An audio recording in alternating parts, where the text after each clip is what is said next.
El segundo prólogo de la crítica a razón pura se corresponde con el año 1787, donde aparece la segunda edición del texto de la crítica a razón pura, que es el texto que estamos abordando. Dicho prólogo tiene una cantidad de ideas que de pronto de jalón, cuando se hace una lectura rápida, no se alcanza a comprender, y es que vamos a iniciar con la primera parte. Como hay tanto, voy a ir tocando los puntos. Yo divido el prólogo en dos grandes partes. La primera parte, que va hasta donde Kant analiza el tema de la metafísica, podríamos decirlo así, del tema de la física, perdón. La segunda gran parte es donde Kant analiza el tema de la metafísica, la situación de la metafísica, tema que va hasta, diría, hasta el final prácticamente. Después diría que una tercera parte es las implicaciones o consecuencias del proceder realizado con la metafísica. Entonces yo diría que la primera parte va de la página 15 a la página 18 de esta edición, que es la que le envié. La segunda parte va de la página 18 a la página 28. Y la tercera parte, que es todas las implicaciones, y en este caso morales y políticas, de la propuesta del cambio de método en metafísica, iría hasta la página 31. Diríamos que esos serían los tres grandes bloques en que yo divido este prólogo, que es de una riqueza única. Para iniciar, el primer prólogo lo dice todo, el primer párrafo, perdón. ¿Qué hace Kant en el primer párrafo, muchachos? En el primer párrafo, Kant va a mostrar las condiciones que tiene que cumplir un saber para encontrarse en el camino seguro de la ciencia. O, por decirlo de otra manera, que es la argumentación kantiana, ¿qué es lo que no debe hacer?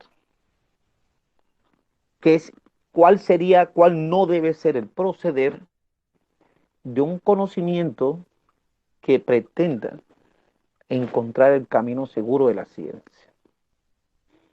Recuerden que Kant siempre nos argumenta de esa manera. No te dice qué es, te parte de qué no es.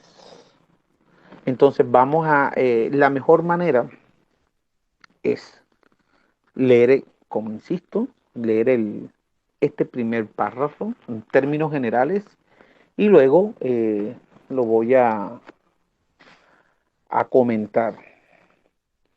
Dice así: si la elaboración, pueden seguir para ir leyendo, para que vayan guiando su lectura, dice, si la elaboración de los conocimientos pertenecientes al dominio de la razón llevan o no el camino seguro de una ciencia, es algo que pronto puede apreciarse por el resultado. Cuando tras muchos preparativos y aprestos, la razón se queda estancada inmediatamente de llegar a su fin. O cuando para alcanzarlo se ve obligada a retroceder una y otra vez y a tomar otro camino. Cuando igualmente no es posible poner de acuerdo a los distintos colaboradores sobre la manera de realizar el objetivo común. Cuando esto ocurre, se puede estar convencido de que semejante estudio está todavía muy lejos de haber encontrado el camino seguro de una ciencia. No es más que un andar a tientas. Nosotros diríamos aquí, dar palo de ciego, no apunta a ustedes. Y constituye un mérito de la razón averiguar dicho camino, dentro de lo posible, aún a costa de abandonar como inútil algo que se hallaba contenido en el fin adoptado anteriormente y sin reflexión. De entrada, este primer párrafo evidencia, nos pone en claro, sí, ha encontrado el camino seguro. Es que allá vamos. Lo que nos dice acá es que en este párrafo ya está mostrando los requisitos que debe tener una ciencia y son metodológicos. Aquí Kant está explicando el método que debe usar un conocimiento, si debe, si quiere tener o haber encontrado el camino seguro de la ciencia. Ese camino seguro es el método adecuado. El método adecuado que le permite no solo alcanzar el conocimiento, no solo conocer su objeto, sino también una actitud crítica frente a un pasado casi inmediato. Entonces, vamos a desglosarlo, que es lo hermoso de esta labor que estamos haciendo, y es si la elaboración de los conocimientos pertenecientes al dominio de la razón. De nuevo se preguntarán, ¿cuáles son esos conocimientos pertenecientes al dominio de la razón? Kant es claro en lo que sostiene. A Kant se le puede criticar muchas cosas, pero Kant es limitado en sus pretensiones. La propuesta metafísica kantiana es tan limitada que dijimos que solamente habían tres objetos a los cuales se dedica la metafísica: Dios, la libertad y la inmortalidad del alma. Pero ese límite no solamente llega ahí. Esos conocimientos pertenecientes al dominio de la razón los podemos enumerar. En el mismo prólogo están. ¿Y cuáles serían? Cuatro. Primero, la lógica. Segundo, la matemática. Y entiendan que la matemática Kant la divide en dos: en geometría y aritmética. Tres, la física. Y por último, la metafísica. Esos son los cuatro conocimientos frente a los cuales Kant va a decir si han alcanzado el camino seguro de la ciencia o no. Pero como Kant no es ingenuo y el tema es de método, Kant analizará cada uno y mostrará bajo qué método o qué cambio de método tuvieron que hacer para que se alcanzara ese camino seguro. Lo mismo va a ser con la metafísica. O sea, el problema será metodológico. Y ese es un presupuesto que está aquí. La crítica, recuerden cuando hablamos, la crítica debe ser sometida a revisión, a análisis. La crítica permite que nuestra razón sea enjuiciada, juzgada. Y juzgar a la razón implicaba en su momento, primero, saber qué tanto podía conocer la razón independiente de la experiencia. Pero se presupone que ese no solo es el fin con el cual se enjuicia la razón.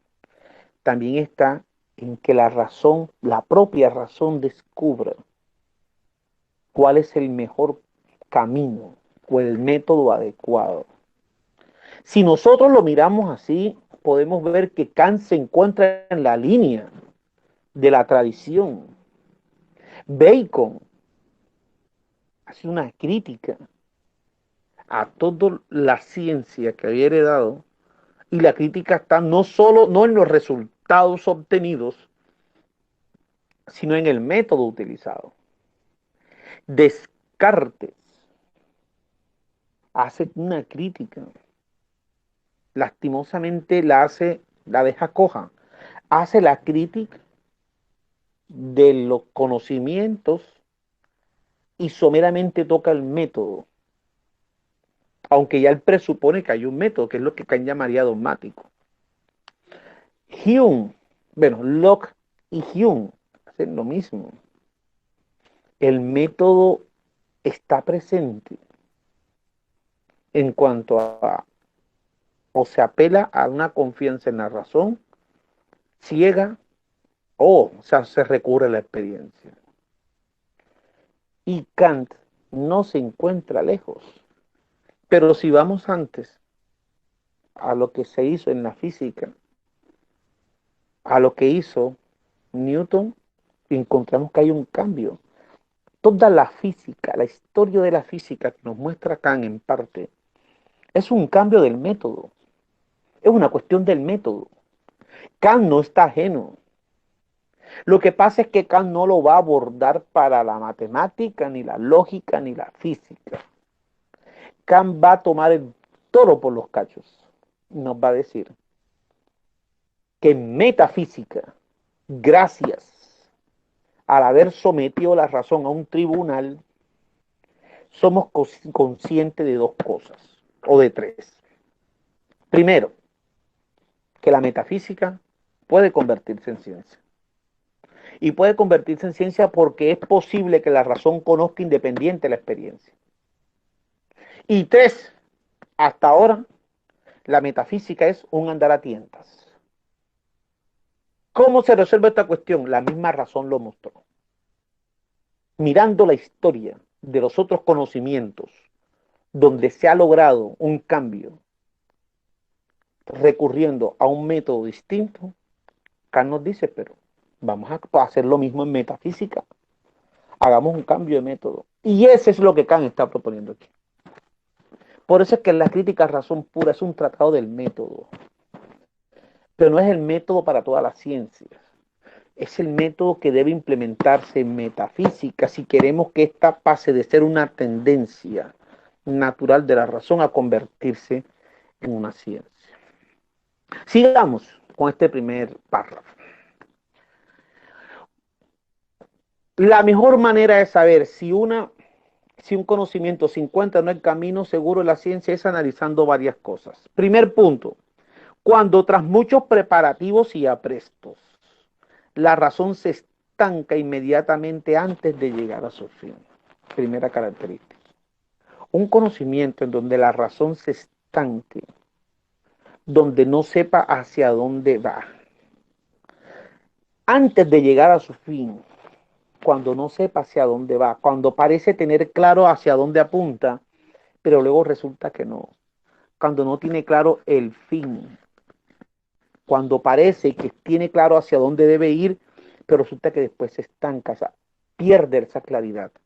El no tener clara la meta, hacia dónde apunto, hacia dónde voy y cómo debo llegar allá, eso es una señal de que ese conocimiento no está en el camino seguro de la ciencia.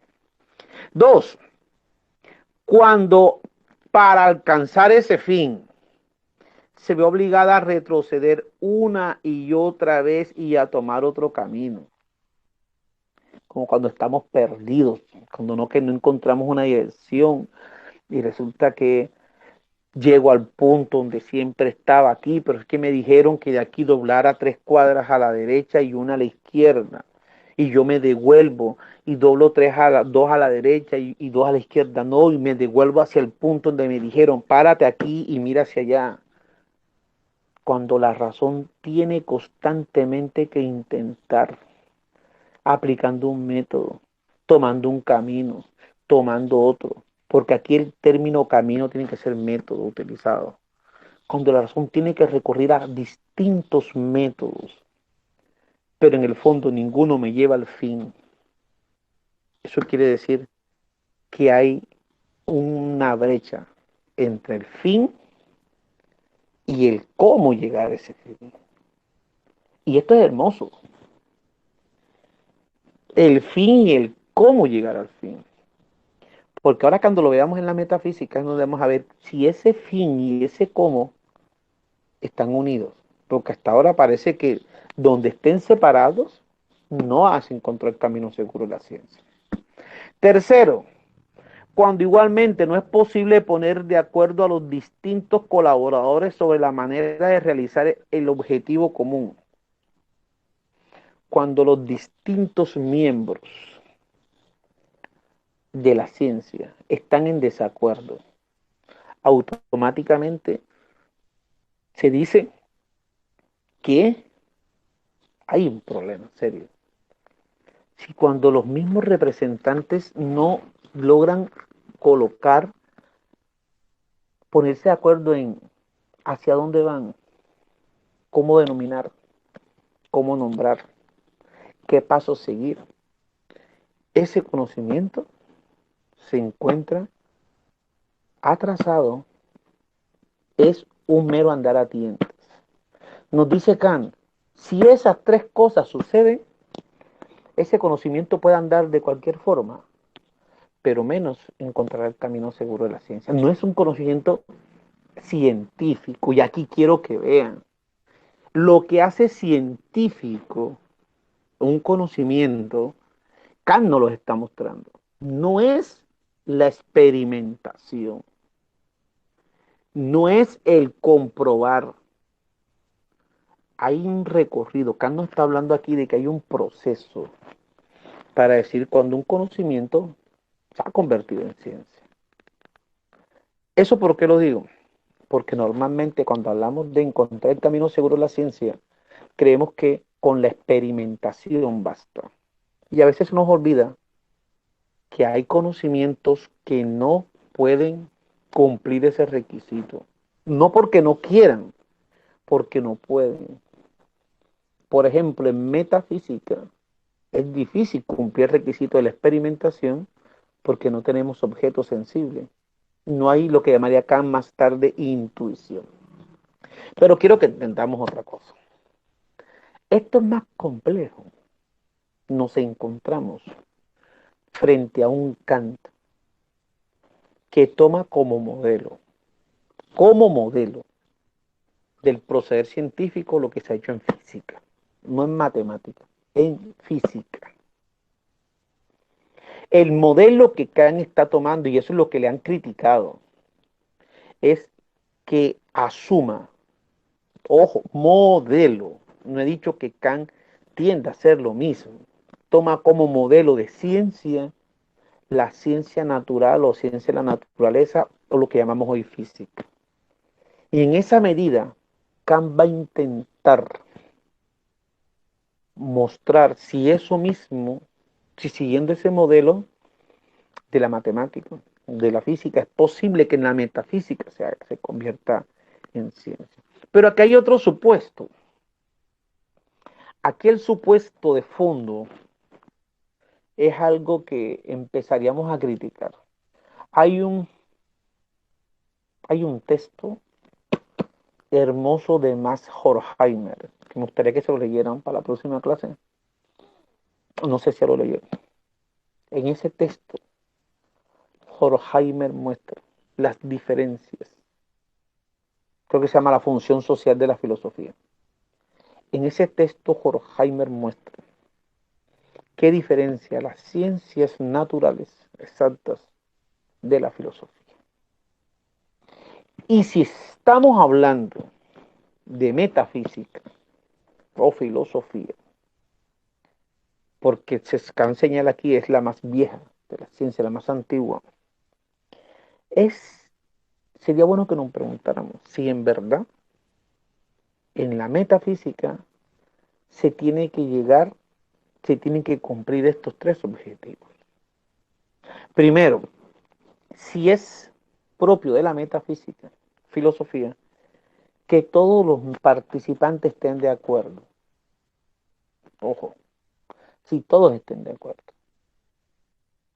Si es vital que exista esa correspondencia entre el qué, el fin y el cómo alcanzar ese fin. ¿Será que existe un fin en metafísica, en filosofía, o existirán fines? Si existirá un cómo o existirán cómo. ¿Será que queremos repetir que así como en ciencia natural hay un método, en metafísica podrá haberlo? Uno, tocaría mirarlo en filosofía y que la razón se quede estancada, que parece que no haya esa noción de progreso, que la razón no avance. Aquí viene a preguntarnos si en verdad lo propio de la filosofía es un progreso, cómo entender ese progreso o ese avance. Porque a veces creemos que avanzar es hacia adelante. Ojo, creemos que avanzar es hacia adelante. Pero a veces avanzamos cuando vamos hacia atrás. Porque ese ir hacia atrás, hacia la tradición, hacia las discusiones, al punto de donde salen los fundamentos, nos permite tener claridad hacia dónde estamos apuntando o entender hacia dónde está llegando. Por eso es que la filosofía es ese diálogo constante con la tradición. Por eso es que en filosofía constantemente estamos revisando lo que se ha dicho. Porque en esa revisión tengo claridad. Ahora, ¿será que es fundamental de la filosofía o de la metafísica cumplir esos tres? No estaremos trasladando, según Kant, podríamos preguntarle a Kant, el proceder de la física, cosa que él no creyó, pero sí lo estaría haciendo, al de la metafísica. Bueno, son cuestiones que el propio Kant tendrá que responder y que vamos a tener dando claridad en lo que viene aquí, pero lo que sí está claro es que hay un modelo, y lo que sí está claro es que hay unos requisitos. Si nosotros pasamos a la metafísica, nos vamos a dar cuenta que estos tres pasos, requisitos, Kant los analiza en la metafísica uno por uno. Ahora, sigamos con este primer párrafo para que vean hasta dónde se puede llegar. Cuando ocurre esto, vamos que ese conocimiento es un andar a tientas. Y la metafísica es un andar a tientas. Kant está consciente que la lógica, que la matemática y que la física han encontrado el camino seguro de la ciencia. Lo que se va a preocupar es cómo tiene que hacerse en metafísica para que igual, siendo esta aún más antigua y siendo los problemas que afectan y tocan al ser humano, cómo puede convertirse en ciencia. Bueno, dice, constituye un mérito de la razón averiguar dicho camino, dicho método, el método que le permite a la metafísica o que le permite a la metafísica convertirse en ciencia. ¿Por qué digo metafísica y no física? Porque es que ya la física la tiene clara Kant, con Newton. Kant no está descubriendo nada. O sea, a diferencia de la expresión que hace de Aristóteles en cuanto a la lógica, de las matemáticas, que existo que creo que hay cosas que han variado en matemáticas. Eh, por ejemplo, la geometría analítica, Kant no la toca. Kant tiene una concepción de matemática bastante ligada a los antiguos. La física es la reinante ciencia. La física logra transformar el modo como se empieza a ver el mundo. Con la física aparece, hacemos un análisis de lo que llamaríamos naturaleza. Y con la física aparece una pregunta para la filosofía, y es, si ya la física puede dar una explicación racional del mundo, de fenómenos, la cuestión sería es, ¿qué espacio le queda a la filosofía? ¿Qué, le, qué explicaría? ¿Cuáles serían los problemas que le tocaría justamente que le quedan a la filosofía o la metafísica? Y Kant tiene la respuesta. La respuesta está en las cuestiones prácticas. La respuesta está en los mismos objetos de la metafísica. Por eso aquí hay más que un juego. Salvar la metafísica es, en el fondo, jugársela. Kant se la está jugando como cuando uno se la juega en una partida de cartas. Ha puesto todo a que sí es posible que exista una metafísica, porque ni el conocimiento se puede reducir a conocimiento científico natural, ni la realidad se puede reducir a lo físico. Si así fuera, Kant se extrañaría con el tema de la imposibilidad del actuar moral. Por eso entiendan que el problema es moral. Kant va a insistir que la filosofía será filosofía práctica, que la filosofía, si tiene un objeto, el objeto de la filosofía debe ser práctico, no teórico, porque el objeto teórico ya lo explica la física. La metafísica no entra a competir con la física. El idealismo trascendental kantiano tiene de base esa distinción entre la realidad fenoménica, propio objeto de estudio de la física, y la realidad nouménica, estudio de la metafísica. Esa es la base, la distinción kantiana de ese idealismo. El objeto puede verse desde dos puntos de vista. Ojo, eso es clave, esa expresión. El objeto puede verse desde dos puntos de vista. ¿Cuáles son los dos puntos de vista? El objeto puede ser visto como noúmeno o como fenómeno. El ser humano, el hombre, visto como fenómeno, está sujeto a las leyes físicas. Es un organismo, un macroorganismo. Y vive y muere como cualquier otro organismo. Pero resulta que el ser humano puede ser visto como noúmeno, como aquel que tiene capacidad de actuar libremente, como aquel que tiene la capacidad de independizarse de la naturaleza, de lo físico, de los deseos, de las inclinaciones y actuar de forma autónoma. Poder construir su sociedad, construir los principios políticos, morales y jurídicos que rijan su sociedad.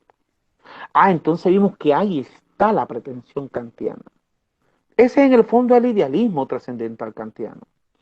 Y sin ese presupuesto, muchachos, no se puede entender todo lo que viene, porque la distinción entre racionalidad teórica y racionalidad práctica presupone esa distinción.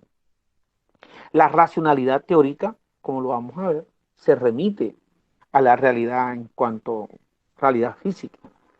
Y la racionalidad práctica se remite en cuanto a la realidad no física. Pero aquí hay una cuestión hermosa.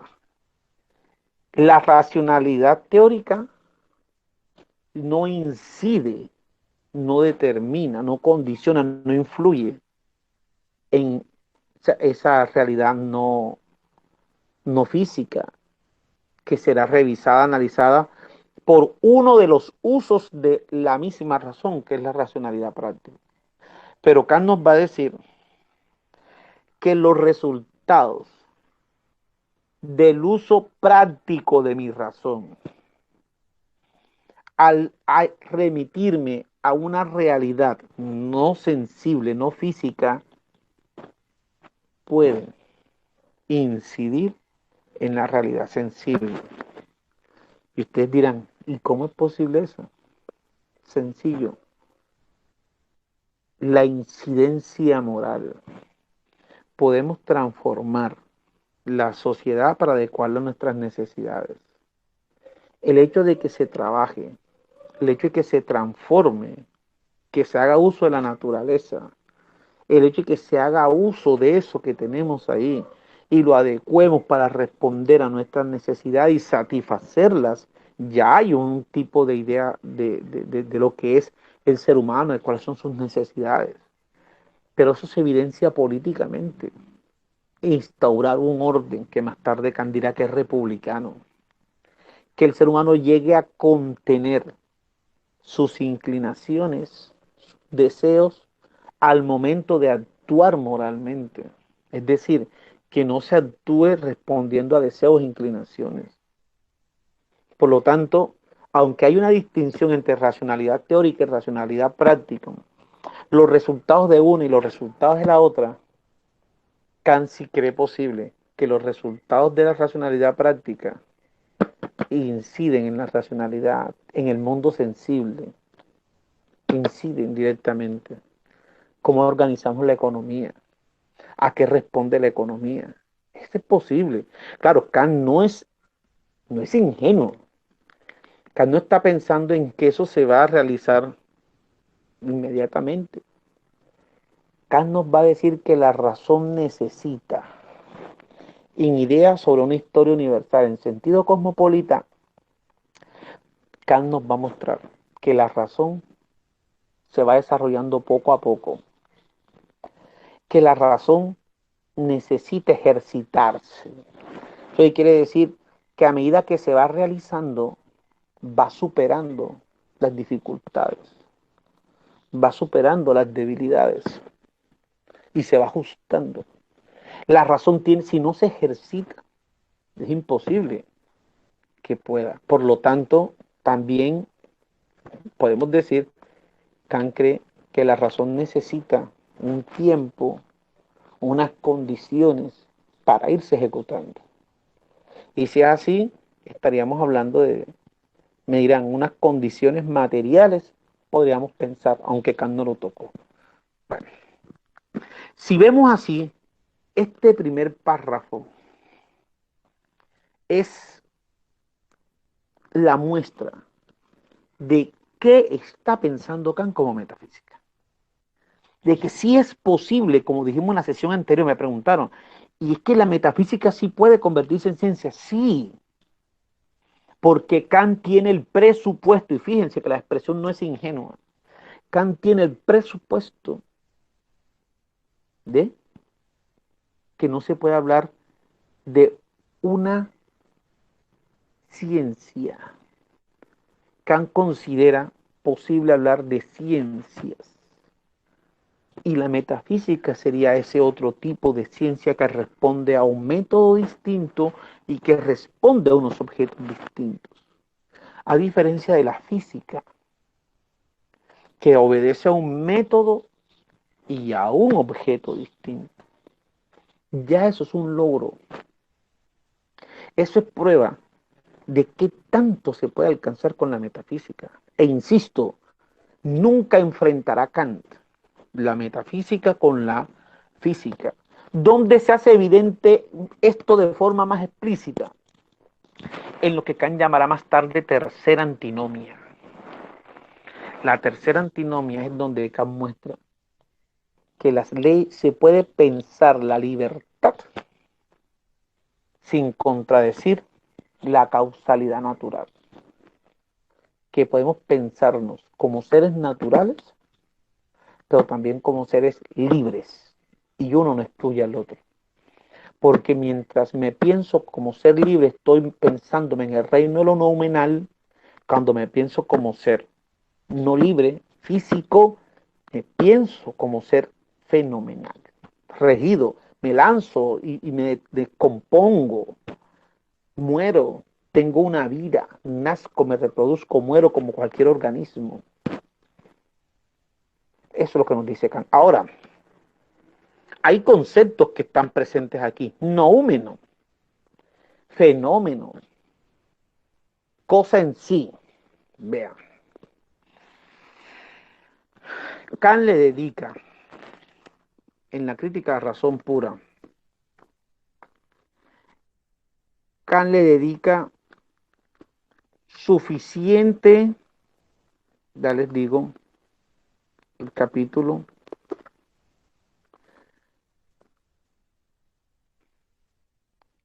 si nosotros vamos,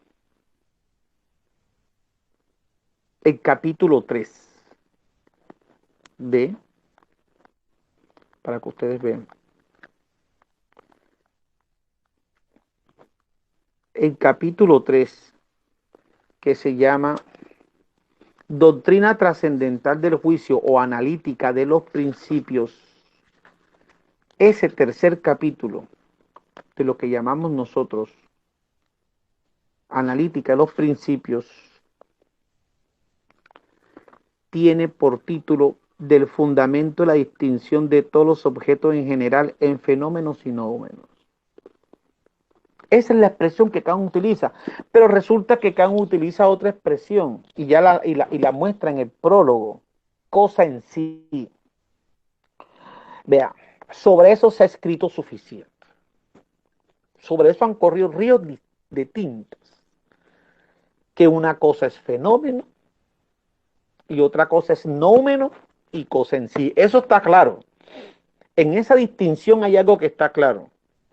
Que lo fenoménico es distinto de lo nouménico y la cosa en sí.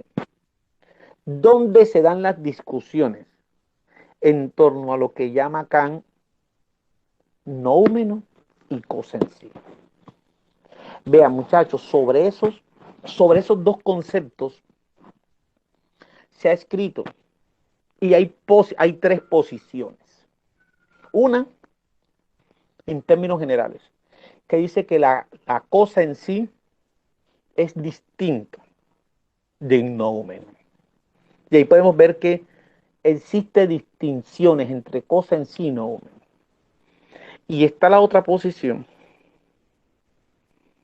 que considera que podría entenderse dos formas que utiliza Kant para nombrar o remitirse a aquello que no es sensible. Asumir una posición implicaría dar una discusión que no sé hasta qué punto sería importante. Si cosa en sí es lo mismo que noúmeno. Porque cuando Kant lo utiliza, hace alusión a lo no sensible. Entonces algunos dicen que la cosa en sí es lo que está en el trasfondo, que de lo cual tenemos apariencia o representación.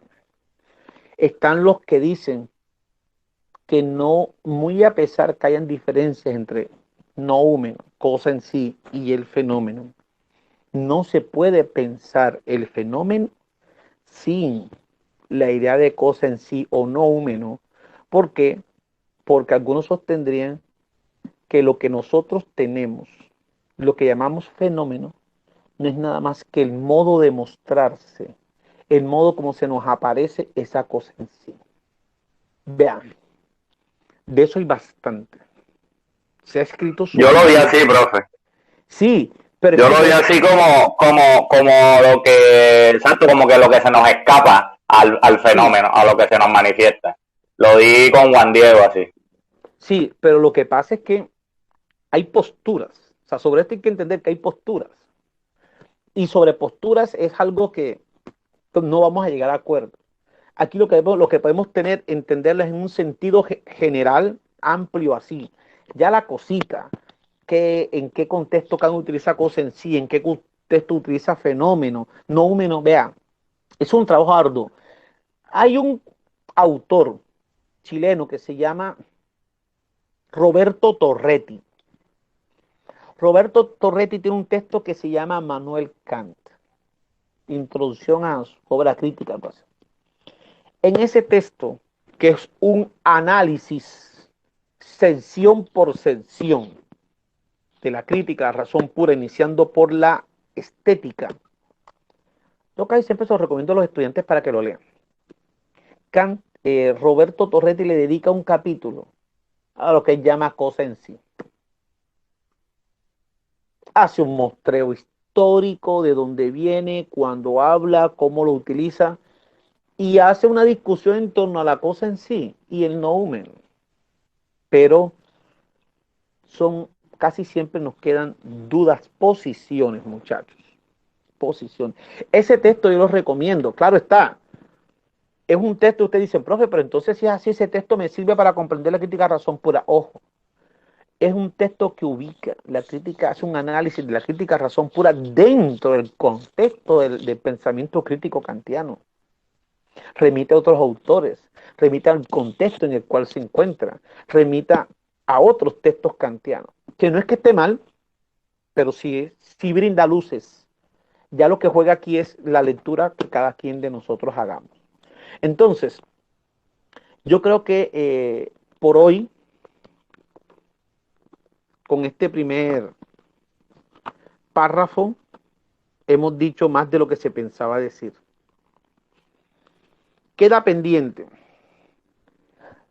la física. Si ustedes me dicen, es importante la lógica, el tema de la lógica yo no lo considero tan importante. Porque Kant nos dice que la lógica desde Aristóteles encontró el camino seguro. ¿Y saben por qué? Sencillo. Porque la lógica no tiene que vérselas con objetos. En la lógica, la razón es su propio objeto. La razón se las ve consigo mismo. Y como la lógica tiene que ver con el arte del pensar correctamente, independiente, ojo, esa es la definición kantiana, no estoy diciendo que sea así, de pronto podemos encontrar otras definiciones, y cómo la lógica tiene que ver con el arte del pensar correctamente, independientemente de que el objeto pensado o que lo pensado sea sensible o no sensible. Kant nos dice que desde los tiempos de Aristóteles la lógica está en el camino seguro de la ciencia. Se embarcó en el tren de la ciencia. Es un problema serio porque yo creo que cualquier lógico, por muy malo que sea en lógica, sabría que lo que están diciendo no es cierto. Ustedes que están viendo lógica podrían saber que Kant está diciendo otras cosas. Ay, no, yo dije que Kant como lógico es bastante regular, como matemático ni se diga. La matemática. ¿Qué pasa con la matemática? Nos dice Kant. Igual. La matemática encontró en los griegos el camino seguro de la ciencia. Pero ojo, en los griegos, no en los egipcios. Ustedes dirán, pero si vemos las pirámides, lo que podemos mostrar mínimamente es que la matemática estaba desarrollada. Claro. Lo que pasa es que la matemática, según Kant, en los griegos estaba al servicio de, en los egipcios, estaba al servicio ¿de qué? De resolver cuestiones de la vida diaria. Se aplicaba para. En los griegos, la matemática ya deja de estar al servicio de y empieza a responderse de otra manera. Ya los conceptos matemáticos, según Kant y según Diógenes Laercio, tienen su origen no en la respuesta a un problema, no en la solución a un problema, ni siquiera en los extraemos de la experiencia. Para Kant, la gran revolución que se da en los griegos es que la idea geométrica de triángulo o de número no se encuentra en la experiencia. Es una construcción. Los conceptos matemáticos, las operaciones matemáticas son construcciones racionales. Y para los que creen que eso es kantiano, simplemente recordemos unos añitos atrás. Meditaciones metafísicas. Cuando el señor Descartes se pregunta ¿por qué 2 más 3 es 5? Normalmente podemos decir, pero, por favor, ¿cómo vas a preguntar que 2 más 3 es 5? Oye, si eso es más que obvio, es que ahí donde dice Descartes. Ese es el problema. Cuando se mecaniza y cuando se olvida que la matemática no es un proceso empírico. La matemática es un proceso racional, es una construcción. Es por si hagamos algo, consigan la línea recta. Vamos con una línea recta en la naturaleza. Vamos a conseguir el 4. No, es una construcción, pero una construcción hecha a partir de la razón. Por eso es que la matemática, el 4 es 4 en cualquier parte. Porque si nos dice Kant, y ese es otro presupuesto de Kant, todo lo que se extraiga de la experiencia no es universal, es relativo. No tiene validez universal. Entonces miren hasta dónde implica. Y Kant cree que los griegos se dio ese cambio que permite entender la matemática como una construcción que no está al servicio de, que no surge de la experiencia, sino de una actividad racional. Y ojo, decir que de los griegos la matemática encontró el camino seguro de la ciencia es decir que lo que se ha hecho de aquí para acá son retoques, como cuando tenemos ya la cosa lista, más un retoque, esto está bien, esto nada más es un pañito aquí y listo. En lógica y en matemática yo diría que no es tan cierto, que todavía a Kant le hace falta. Creo que desde los griegos hasta el siglo XVIII se hicieron descubrimientos matemáticos y se hicieron análisis, el ejemplo de la geometría analítica. Pero son cosas que no es la intención de Kant hacer un análisis ni lógico ni matemático. El caso de la física es distinto. ¿Por qué el caso de la física es distinto? Porque la física es nueva.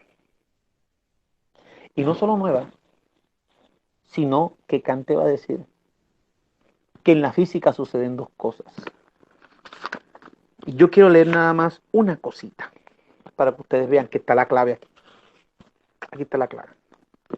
En la página 18 de esta edición, dice Kant, cuando Galileo hizo bajar por el plano inclinado unas bolas con un peso elegido por él mismo. El peso lo eligió él. Ya estamos colocando algo. Cuando Torricelli hizo que el aire sostuviera un peso que él, de antemano, había supuesto equivalente al de un determinado volumen del agua. Hay algo que estoy colocando. O cuando más tarde Stahl transformó metales en cal y esta de nuevo en metal a base de quitarles y devolverles algo. Entonces los investigadores de la naturaleza comprendieron súbitamente algo. ¿Sabe qué comprendieron? Que entendieron que la razón solo reconoce lo que ella misma produce según su bosquejo y que la razón tiene que anticiparse a los principios de sus juicios de acuerdo con leyes constantes y que tiene que obligar a la naturaleza a responder sus preguntas, pero sin dejarse conducir con andaderas, por así decirlo. La física es algo importante que hay que entender porque para Kant la física tiene un componente teórico y un componente empírico, un componente puro. Y esa distinción ya Kant la ha hecho en un párrafo anterior, que lo vamos a tocar después, pero quiero que entiendan. La física, el gran logro de la física es estar en no ir, no ir a la experiencia, no ir a la naturaleza y preguntar y que ésta nos diga como súbditos. La clave de la experiencia está en pensar la naturaleza, pensar el proceso e ir a la naturaleza a comprobarlo. Por eso es que Kant dice que debemos ir a la naturaleza en una mano llevando los principios y en otro el experimento. Es que lo que hay aquí en juego es la idea de que ya concebimos la naturaleza de una determinada manera. Y sabemos que la naturaleza tiene unas leyes. Eso es lo que se logra con la física. Una nueva concepción de la naturaleza. Y si yo conozco las leyes, podré quitar y agregar, poder transformarla, poder modificarla. Pero si conozco las leyes, yo podré interrogar a la naturaleza. Y yo interrogo cuando yo llevo el experimento. Y el experimento no es ingenuo. No sé qué va a pasar y voy a echarle aquí y aquí. Y corran, si estén preparados para que una de esto explote. No. El científico ya tiene idea. Sabe lo que es la naturaleza. Sabe cuáles son los elementos. Sabe lo que está haciendo. ¿Sabe qué necesita? Comprobar la prueba. Y él va a la experiencia en la naturaleza a confirmar. Algún proceder igual sucede cuando el médico te diga, bueno, Giovanni, vamos a mandarte un examen de sangre, glóbulos rojos, glóbulos blancos, cómo está la hemoglobina. cómo está el colesterol, cómo está el azúcar. Porque él presupone que a cierta edad, con ciertos hábitos alimenticios propios de la costa, él dice, lo más probable es que lo que tú te estás sintiendo debe ser un problema de colesterol. Pero vamos a descartar otra cosa que no sea un tumor maligno, cerebro, y vamos a los resultados. Cuando vienen los resultados, te dice, claro, mire, tienes el colesterol altísimo, tienes el azúcar disparada. Esto hay que corregirlo. Es lo mismo que hace el científico cuando lleva en una mano el experimento y en el otro los principios. ¿Cuáles son los principios? La idea, la concepción de naturaleza, la concepción de fenómeno, la concepción de problema científico, la concepción de un fenómeno natural, que necesita simplemente hacer hablar a la naturaleza. ¿Y qué es hacerla hablar? Es realizar el experimento, la comprobación para que ésta nos diga. ¿Y qué es lo que nos va a decir? Lo que ya sabemos. Pues, ¿qué es lo que se va a comprobar? La idea que yo tengo. Pero ya tengo una idea previa de naturaleza. Eso es hermoso, nos dice Kant. La razón simplemente conoce lo que ella misma ha colocado previamente. Si es así, es muy rico. Si ya tengo la concepción previa de naturaleza, tengo la concepción previa de que está regida por unas leyes, y si conozco las leyes, sé cómo funcionan. La transformo. Porque esa noción de naturaleza no está ahí. Es lo que yo, y yo el ser humano, el físico, ha denominado en el siglo XVIII naturaleza. Y eso no es nuevo. Si nosotros miramos esa concepción de naturaleza con la Edad Media y con la Edad Antigua, decimos que hay diferencias grandes. De esa concepción de naturaleza se salió el hombre. Lo sacaron. Y el hombre va a la naturaleza. Va. Si voy es porque no estoy allá, no hago parte de aquello. Resulta que hay una distinción porque el ser humano no es miembro de la naturaleza, sino es algo distinto. Y ahí se rompe una relación fundamental, porque a partir de eso podemos explicar ciertas formas de concebir la naturaleza, ciertas formas de usarla y toda la descomposición ecológica que tenemos hoy en día. Como tal. El caso de la metafísica, muchachos, creo que es el tema del próximo encuentro.